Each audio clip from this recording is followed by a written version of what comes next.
in San Diego has issued a required weekly test for the following areas in extreme southwestern California: Orange County, Riverside County, San Bernardino County, San Diego County, and the coastal waters from San Mateo Point to the Mexican border and out 60 nautical miles, including San Clemente Island.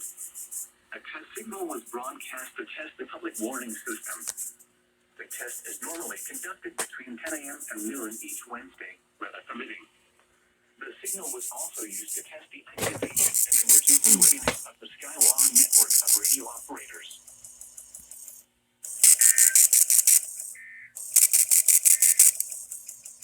Forecast for Imperial County Southwest.